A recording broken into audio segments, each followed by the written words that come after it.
السلام علیکم ناظرین، میرا نام محسن نذیر اور آپ دیکھ رہے ہیں ہمارا یوٹیوب چینل۔ پچھلے 12 گھنٹے میں جو ہم ڈیولپمنٹس ہوئی ہیں اس حوالے سے تفصیل سے بات کرتے ہیں، اور آنے والے چند گھنٹوں کے اندر جو ہم ڈیولپمنٹس ہونے جا رہی ہیں اس کے اوپر بھی جو ہے وہ تفصیل سے بات کرتے ہیں۔ آج بڑا امپورٹنٹ دن تھا جناب، آپ جانتے ہیں کہ آج عمران خان صاحب سے ملاقاتوں کا دن تھا، تو ان ملاقاتوں پر کیا پابندی لگنے جا رہی ہے آگے چل کے، اس کے اوپر جو ہے وہ تفصیل سے بات کرتے ہیں کہ آخر یہ کیا معاملہ ہے، اور آج جو ملاقاتیں ہونی تھی اس میں جو ڈیولپمنٹس ہوئی ہیں اس کے اوپر بھی جو ہے وہ تفصیل سے بات کرتے ہیں۔ اور پی ٹی آئی کے واٹس ایپ گروپ کی جو ہے وہ چیٹ لیک ہوئی ہے، اس چیٹ کے اوپر بھی جو ہے وہ تفصیل سے بات کرتے ہیں۔ مختلف میڈیا آؤٹ لیٹس کے اوپر جو ہے وہ یہ چیٹ اس وقت بہت زیادہ وائرل ہے، سوشل میڈیا کے اوپر بہت زیادہ وائرل ہے، اس کے اوپر بھی جو ہے وہ تفصیل سے بات کرتے ہیں۔ اس کے ساتھ ساتھ جہاں پر یہ امپورٹنٹ ڈیولپمنٹس ہو رہی تھی وہیں پر آج بلوچستان میں بھی ایک امپورٹنٹ جو ہے وہ کیس کی سماعت تھی ڈاکٹر مارنگ بلوچ کے حوالے سے، اس کے اندر جو ڈیولپمنٹس ہوئی ہیں اس کے اوپر بھی جو ہے وہ تفصیل سے بات کرتے ہیں۔ لیکن سب سے پہلے جناب یہاں سے آغاز کر لیتے ہیں پنجاب سے۔ آپ جانتے ہیں کہ آج بڑا امپورٹنٹ دن تھا عمران خان صاحب سے ملاقاتوں کا، پتہ نہیں یہ ہوتی بھی ہیں یا نہیں، لیکن اس ساری صورتحال میں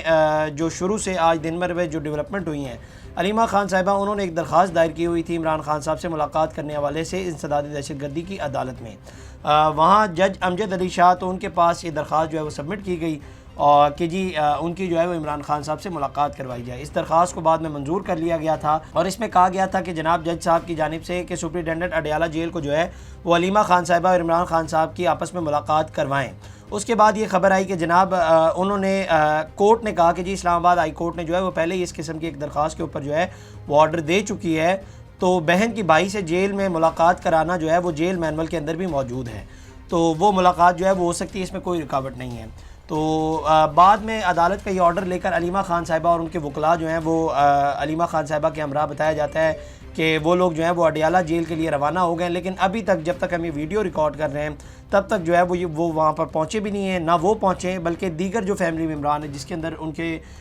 جو دیگر بہنیں ہیں یا اس کے اندر جو ان کے کزن ہیں وہ بھی وہاں پر نہیں پہنچے، تو ابھی تک جو ہے وہ ان کی ملاقات نہیں ہو سکی، بلکہ آج بھی آپ کہہ سکتے ہیں کہ ملاقات جو ہے وہ نہیں ہو سکی۔ اچھا، معاملہ یہاں پر ختم نہیں ہوا۔ پی ٹی آئی کے جو دیگر رہنما جس کے اندر عمر ایوب صاحب تھے، احمد بچر صاحب تھے، اس کے علاوہ صاحبزادہ حامد رضا صاحب تھے، دیگر افراد میں راجہ ناصر عباس وہاں پہ موجود تھے، تو ان کو بھی جو ہے وہ آج ملاقات کی اجازت نہیں دی گئی۔ یہ خط آپ دیکھ رہے ہوں گے کہ یہ عمر ایوب صاحب کی جانب سے سپرنٹینڈنٹ اڈیالہ جیل کو لکھا گیا ہے کہ جی اس کے اندر یہی بات کی گئی کہ جی ہماری ملاقات کروائی جائے، آپ کورٹ کے آرڈرز کو جو ہے وہ فالو نہیں کر رہے، کورٹ نے آرڈر دیا ہوا ہے ہماری ملاقات کروائیں، تو آپ ہماری ملاقات کیوں نہیں کروا رہے، تو آپ جو ہے وہ کورٹ کے آرڈر کی خلاف ورزی کر رہے ہیں، یہ ہمارا حق ہے کہ ہم عمران خان صاحب سے مل سکتے ہیں۔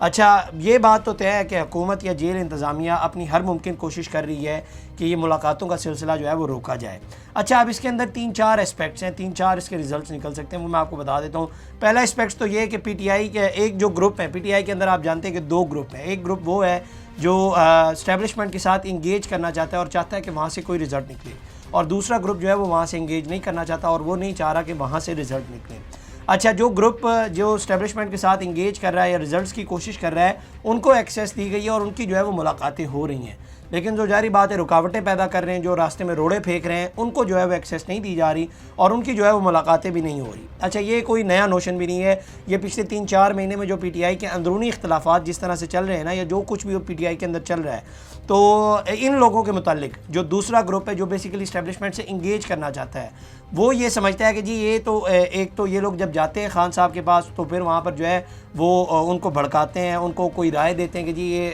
یہ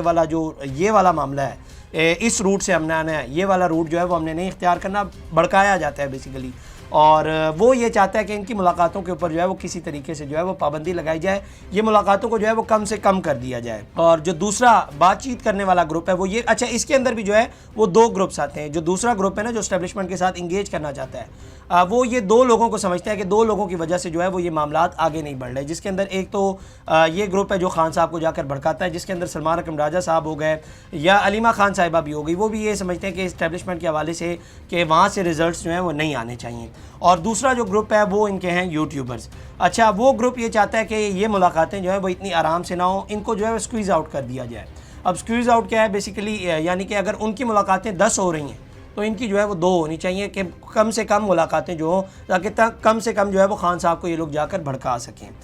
مقصد یہی ہے کہ ظاہری بات ہے کہ اسٹیبلشمنٹ کے ساتھ جو گروپ انگیج کر رہا ہے یا جو ریزلٹس نکلوانا چاہ رہا ہے ان کی ملاقاتیں جو ہے وہ زیادہ سے زیادہ کروائیں گے، لگ یہی رہا ہے، جو صورتحال ہے بظاہر نظر یہی آ رہا ہے۔ دوسری وجہ یہ بھی ہے کہ پی ٹی آئی کے اندر جو اختلافات چل رہے ہیں یا جو فسادات چل رہے ہیں، اب ذہن میں رکھیے گا کہ اس وقت جو ہے وہ پارٹی کا سربراہ اس وقت باہر موجود نہیں ہے، وہ جیل کے اندر ہے، اور ان کی غیر حاضری میں پارٹی جو ہے وہ نمبر 2 نمبر 3 لیڈر کے پاس ہے، اور وہ بھی وہ جن کو خان صاحب نے خود تیار نہیں کیا۔ ذہن میں رکھیے گا کہ جب خان صاحب حکومت میں تھے اس وقت یہ کہا جاتا تھا کہ مراد سعید ہو سکتا ہے کہ یہ پاکستان تحریک انصاف کے اگلے چیئرمین ہوں، ان کے حوالے سے بلکہ ان کو بھی اتنی ایکسیس نہیں دی جاتی تھی، تو خان صاحب نے ان کو تیار نہیں کیا، تو پارٹی کے اندر جو ہے وہ الگ الگ جزیرے بنے ہوئے ہیں۔ علی امین گنڈا پور صاحب نے اپنا جزیرہ بنایا ہوا ہے، یہاں پنجاب میں یہاں کے گروپس نے اپنے اپنے جزیرے بنائے ہوئے ہیں، باہر والوں نے جو ہے وہ اپنے جزیرے بنائے ہوئے، تو حکومت جو ہے وہ اس کا بھرپور فائدہ اٹھا رہی ہے۔ تو اس سچویشن میں بھی یہ لوگ ظاہری بات ہے الگ الگ بیٹھ کر ایک دوسرے کے اوپر جو ہے وہ تنقید ہی کر رہے ہوتے ہیں، اور باتیں بھی کس رہے ہوتے ہیں اور جملے بھی کس رہے ہوتے ہیں، ایک دوسرے کے اوپر الزامات لگا رہے ہوتے ہیں۔ میں آپ کو ماضی میں بتا چکا ہوں کہ ایک دوسرے کے اوپر یہ بھی الزامات لگائے جاتے ہیں کہ جی یہ اسٹیبلشمنٹ کا ڈاؤٹ ہے، یہ اسٹیبلشمنٹ کا ڈاؤٹ ہے، اس وجہ سے بھی ہو سکتا ہے کہ ملاقاتیں جو ہے وہ نہیں ہو پا رہی۔ تیسری جو وجہ ہے وہ جو میں سمجھتا ہوں جو سب سے امپورٹنٹ ہے، جو میرا خیال ہے کہ جو حکومت کا جس کو بہت بڑا ہے وہ یہ ہے کہ پی ٹی آئی کی جانب سے جب سے عمران خان صاحب کو قید کیا گیا ہے، پی ٹی آئی کی جانب سے اب تک کوئی بڑا احتجاج نہیں کیا گیا، کوئی بڑا دھرنا نہیں دیا گیا، اور ظاہری بات ہے اس کی وجہ یہی ہے کہ پی ٹی آئی میں جب جزیرے بنے ہوئے ہوں گے یا پارٹی کے اندر جب اتنے اختلافات ہوں گے، اتنے فسادات ہوں گے، تو آپ کیسے لوگوں کو جو ہے وہ اکٹھا کر سکتے ہیں یا کیسے معاملات کو ڈیل کر سکتے ہیں یا کیسے جو ہے وہ کوئی کال دے سکتے ہیں، تو وہاں پر بھی یہ لوگ اکٹھے نہیں ہیں، تو اس وجہ سے جو ہے وہ وہاں پر بھی اختلافات چلے۔ اس کی ایک بہت بڑی اگزامپل حالانکہ خیبر پختونخوا کے اندر تو پی ٹی آئی کی اپنی حکومت تھی، لیکن وہاں پر بھی جو ہے وہ اختلافات بہت زیادہ ہیں۔ وہ اختلافات کی ایک بہت بڑی اگزامپل علی امین گنڈا پور صاحب کا گروپ اور جنید اکبر صاحب کا گروپ ہے۔ مثال کے طور پہ علی امین گنڈا پور صاحب اگر لیفٹ سائڈ جا رہے ہیں نا، تو جنید اکبر صاحب جو ہے وہ رائٹ سائڈ جائیں گے، اور ان کی بلکہ ایک چیٹ بھی لیک ہوئی ہے جو مختلف سوشل میڈیا اکاؤنٹس کے اوپر جو ہے وہ اس وقت کافی زیادہ وائرل ہے، اور بیسیکلی معاملہ وہی ہے مائنز اینڈ منرلز کا جو بل تھا، اس کے اوپر بیسیکلی اختلافات جو ہیں وہ بہت زیادہ ہوئے ہیں، اور خبر یہ آئی ہے کہ جناب Khyber Pakhtunkhwa mines and minerals ترمیمی بل 2025 کے معاملے پر پی ٹی آئی رہنماؤں میں اختلافات لفظی گولہ باری میں تبدیل ہو گئے۔ ذرائع کے مطابق مائنڈ اینڈ منرلز ترمیمی بل پر وزیر اعلیٰ کے پی کے علی امین گنڈا پور اور عاطف خان کی پارٹی واٹس ایپ گروپ میں تلخ کلامی ہوئی ہے۔ عاطف خان نے پی ٹی آئی پارلیمنٹیرینز کے واٹس ایپ گروپ میں مائنز اینڈ منرلز ترمیمی بل کی مخالفت کی اور کہا کہ بل خیبر پختونخوا کے عوام کے حق میں نہیں ہے۔ علی امین گنڈا پور نے جواب میں کہا کہ آپ نے بل پڑھا ہے، اگر انگریزی نہیں آتی تو بل کی اردو کاپی بھیج دوں گا۔ مائنز اینڈ منرلز ترمیمی بل میں کوئی مسئلہ نہیں، مسئلہ آپ کا ذاتی ہے۔ ذرائع کا بتانا ہے کہ عاطف خان نے پارٹی واٹس ایپ گروپ میں علی امین گنڈا پور کو کوئی جواب اس کا نہیں دیا، تو یہاں تک جو ہے وہ چیزیں سیریس ہو گئیں۔ اب آپ خود ہی اندازہ لگا لیں کہ اس چیز کا اچھا حکومت اس چیز کے اندر اور کچھ بھی نہیں کر رہی، انہوں نے صرف ملاقاتوں کے اوپر پابندی لگائی ہے، نہ انہوں نے کوئی گرفتاری کی ہے نہ کچھ کیا ہے، صرف ملاقاتوں کے اوپر پابندی لگائی ہے، اور اس ملاقاتوں کی پابندی کے بعد یہ دیکھیں کہ پارٹی کے اندر جو ہے وہ لڑائیاں شروع ہو گئیں اور آپس میں ایک دوسرے کے اوپر جو ہے وہ الزامات لگائے جا رہے ہیں، اور اس کے ایفیکٹس آپ دیکھ رہے ہیں کہ جو پی ٹی آئی کے اندر اس وقت چل رہا ہے۔ خیر یہ بھی ایک وجہ ہو سکتی ہے، 2-3 وجہ تھی جو میں نے آپ کے سامنے رکھی۔ دوسرا، پی ٹی آئی کی جانب سے جناب دریائے سندھ پر کنالوں کے خلاف پاکستان تحریک انصاف کی جانب سے جو ہے وہ قومی اسمبلی میں قرارداد جمع کروائی گئی ہے، اور یہ قرارداد جو ہے وہ اسپیکر ایاز صادق صاحب کے پاس جمع کرائی گئی ہے، اور اس میں یہ قرارداد سرداج گل، علی محمد خان، احمد چٹھا کی جانب سے جو ہے وہ جمع کروائی گئی ہے، اور کہا گیا ہے کہ حکومت 15 دن میں کنالز کے مسئلے پر مشترکہ مفادات کونسل کا اجلاس جو ہے وہ بلائے۔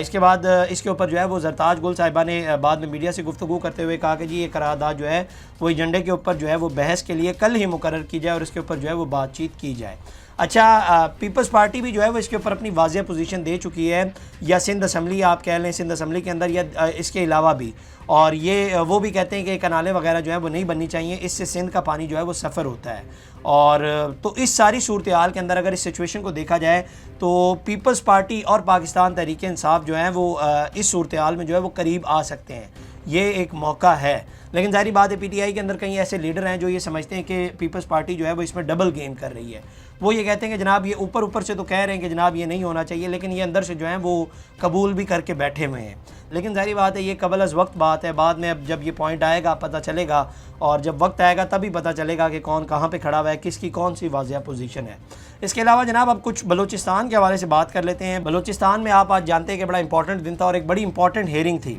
اور کامران مرتضیٰ صاحب جو JUIF سے تعلق رکھتے ہیں، وہ BYC کے جو ہے وہ ممبران اور جو دیگر کارکنان جن کو گرفتار کیا گیا تھا ان کی وہاں پر نمائندگی کر رہے تھے. ان کے ساتھ BNP مینگل کے جو سینئر وائس پریزیڈنٹ ہیں ساجد ترین صاحب, وہ بھی اس موقع پہ وہاں پہ موجود تھے. تو اس کیس کی ہیئرنگ جو ہے وہ کئی گھنٹے وہاں پہ چلی. تو بلوچستان حکومت کی جانب سے ایڈوکیٹ جنرل بلوچستان حکومت, انہوں نے اس کیس کی پیروی کی. مارنگ بلوچ کی رہائی کے لیے درخواست جو ہے وہ ان کی ہمشیرہ کی جانب سے یعنی کہ ان کی بہن کی جانب سے جو ہے وہ جمع کروائی گئی تھی. بہرحال مارنگ بلوچ کے وکلاء نے موقف دیا کہ جی مارنگ بلوچ نے بلوچستان کے وسائل اور حق کے لیے احتجاج کیا ہے. آئین پاکستان نے احتجاج کا حق جو ہے وہ ہر شہری کو دیا ہوا ہے. مارنگ بلوچ کے وکلاء نے آرٹیکل 5 کے حوالے سے ایک ایفیڈیوٹ بھی جو ہے وہ عدالت میں جمع کروائی ہے. سرکاری وکیل نے اس موقع پر ایفیڈیوٹ کو جو ہے وہ اس کے اوپر اعتراضات اٹھایا. سرکاری وکیل نے کہا کہ جی ایفیڈیوٹ جو ہے وہ کلیئر نہیں ہے. مارنگ بلوچ کے جو وکیل کی جانب سے فریش ایفیڈیوٹ جمع کروانے کی یقین دہانی بھی جو ہے وہ کروائی گئی ہے, اور اس کے حوالے سے جو ہے وہ اب ان کی رہائی کے حوالے سے فیصلہ جو ہے وہ محفوظ کر لیا گیا ہے, اور کل جو ہے وہ یہ فیصلہ سنایا جائے گا. اب اگلے 24 گھنٹے جو ہیں وہ بہت زیادہ امپورٹنٹ ہے ڈاکٹر مارنگ بلوچ کے حوالے سے بھی, اور جو دھرنا اس وقت اختر مینگل صاحب کا جو گروپ وہاں پر دے رہا ہے, جو دھرنا اس وقت جاری ہے, جو آج تقریباً 13ویں روز میں داخل ہو چکا ہے, اس کے حوالے سے بھی اگر تو کل ان کی رہائی ہو جاتی ہے تو پھر تو وہ دھرنا بھی ختم ہو جائے گا, کیونکہ اس میں مین ڈیمانڈ یہی ہے کہ ڈاکٹر مارنگ بلوچ کو جو ہے وہ رہا کیا جائے. اچھا, اس ساری صورتحال کے حوالے سے کوئٹہ اور بلوچستان کے حوالے سے میں ایک اور بات کرنا چاہوں گا کہ یہ جو سیاسی معاملات تو وہاں پر چل رہے ہیں, ان کے اوپر مذاکرات بھی ہو رہی ہے اور رہائی بھی ان کی ہوتی ہے نہیں, لیکن اس سارے معاملات کے اندر وہاں پہ جو تاجر ہیں ان کو بہت زیادہ مشکل ہو رہی ہے, بلکہ ان کا کروڑوں روپے کا نقصان ہو رہا ہے. معاملہ کیا ہے کہ جگہ جگہ کے اوپر آپ جانتے ہیں کہ کنٹینرز لگائے گئے ہیں, رستے بند ہیں, اور ان کا جو ہے وہ کروڑوں روپے کا نقصان ہو رہا ہے. اور ان قریب کہا جا رہا ہے کہ وہاں پر جو ہے وہ چیزوں کی قلت بھی پیدا ہونی شروع ہو جائے گی, جو صورتحال لگ رہی ہے, بلکہ میڈیسن کے حوالے سے کہا بھی جا رہا ہے. تو ان کو جو ہے وہ کروڑوں روپے کا وہاں پر نقصان ہو رہا ہے. اب یہ ذمہ داری ظاہری بات ہے حکومت کی ہے, کیونکہ اختر مینگل صاحب کا جو دھرنا ہے وہ ہائی وے کے اوپر تو نہیں ہے نا, تو حکومت نے تو ہائی وے کے اوپر کھندقیں کھودی ہوئی ہیں, جہاں سے ظاہری بات ہے بڑی گاڑی تو گزر ہی نہیں سکتی. تو اس وجہ سے جو ہے وہ ان کو وہاں پر بہت زیادہ نقصان ہو رہا ہے. تو حکومت کو چاہیے کہ اس کے حوالے سے جو ہے وہ کوئی اقدام کرے. اور دوسرا جو جرنلسٹ وہاں پر موجود ہیں وہ یہ کہتے ہیں کہ جناب انٹرنیٹ کی وجہ سے جو ہے وہ بہت زیادہ مسئلہ ہو رہا ہے. اب ظاہری بات ہے بہت سارے لوگ ایسے ہیں, بلکہ لاکھوں لوگ ایسے ہوتے ہیں جن کا روزگار انٹرنیٹ کے اوپر چل رہا ہوتا ہے. مثال کے طور پہ فوڈ پینڈا ہو گیا اور دیگر ایپس ہو گئی, پتہ نہیں فوڈ پینڈا وہاں پر چلتا ہے نہیں چلتا, لیکن دیگر ایپس ہو گئی. تو ان ایپس کے ذریعے وہ لوگ کام کرتے تھے, ان کا روزگار جو ہے وہ بند ہوا ہوا ہے اتنے دنوں سے. تو اس کے حوالے سے میرا خیال ہے کہ دھرنا تو ظاہری بات ہے ایک جگہ پہ چل ہی رہا ہے, وہاں پر مذاکرات بھی ہو رہے ہیں, لیکن اس کے اوپر بھی جو ہے وہ حکومت کو غور کرنا چاہیے اور ان معاملات کو جو ہے وہ حل کرنا چاہیے.